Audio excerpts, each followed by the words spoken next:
पूजन, ग्रंथपूजन, नैवेद्य आणि आरती असा कार्यक्रम जवळपास 20 मिनिटांमध्ये सगळं संपन्न होईल. ऐका, आपण जी कथा श्रवण केली ही कथा आघात आहे आणि त्या कथेच्या माध्यमामध्ये भगवंताने मला या व्यासपीठावरती बसवलं.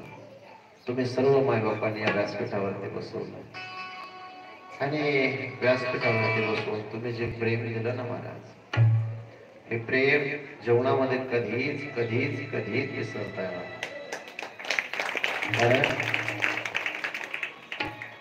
हे अलौकिक असणारं प्रेम आहे. म्हणजे भगवंताने हाताशी काय करलं, देवाची थोडीशी कृपा म्हणजे थोडीशी नजर माझ्यावरती पडली असेल म्हणून हे सगळं समाज असणारा सगळे सगळे सगळे लोक एवढं आनंदाने एवढे असे असणारे जवळ येतात. जवळ येऊन त्यांनी त्या देवाचं ते ईश्वराचं महाराज तुमचं वर्णन करावं तेवढं कमी. कारण काय आहे, देव आणि भक्त असणारा कसा आहे, एक असतो म्हणतात.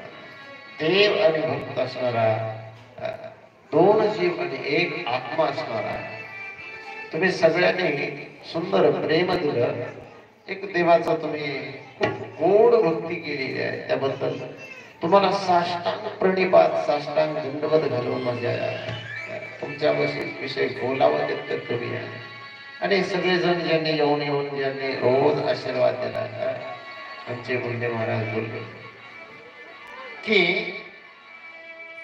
ही कथा जी आहे तुमच्या मनामध्ये रुचन अशी बसन अशी असणारे सांगण्याचा प्रयत्न मी केला नाही. महाराज बाबांनी जसं माझ्या मुखातून ओढून घेतलंय ना, तर ते माझ्या बाबाचं आहे. माझ्या पामर जीवाचा मीही तुमच्यासारखाच अज्ञानी बालक आहे. मीही तुमच्यासारखाच असा असणारा त्याच्या संसारामध्ये वावरणारा एक जीव आहे. या कथेमध्ये कथा करत असताना जर माझ्याकडून काही अपशब्द गेले असतील, कोणाच्या हृदयाला लागण्यासारखे शब्द जर आले असतील, तर मायबापा तुमचा एक लेख म्हणून, तुमचा एक पुत्र म्हणून तुम्हाला शरणागती नतमस्तक भवन त्या असणाऱ्या शब्दाविषयी मी माफी मागतो. आणि जे काही बरोबर होतं, जे काही आहे चांगलं, ते माझ्या गुरुजी आणि भगवान शंकराची कृपा आहे. ठीक आहे.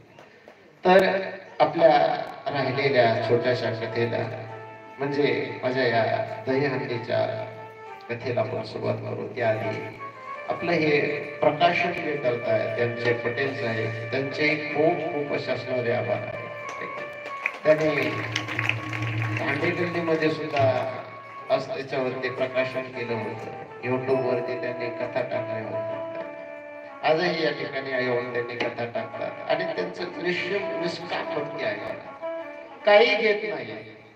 पण ज्या ठिकाणी कथा आहे, ज्या ठिकाणी भक्ती आहे, ज्या ठिकाणी भजन आहे, ज्या ठिकाणी महाराज त्यांचं एकच म्हणणं आहे की उद्या तुमच्या लेकराला येताना, उद्या तुमच्या लेकराला पाहताना मोबाईल मध्ये कथा दिसल्या पाहिजे, मोबाईल मध्ये तुम्हाला कीर्तन दिसले पाहिजे, मोबाईल मध्ये तुम्हाला असं असणार तुमच्या मुलाकरता त्यांचा प्रयास चालू आहे. त्यांनी पण घेतलेला आहे की सगळं मी देवाचं माझ्या चॅनलवरती टाकेल. त्यांचे गोड गोड आभार, खूप खूप असे असणारे आभार. त्यांचाही आपण सत्कार करू आता कथा झाल्याच्या नंतर.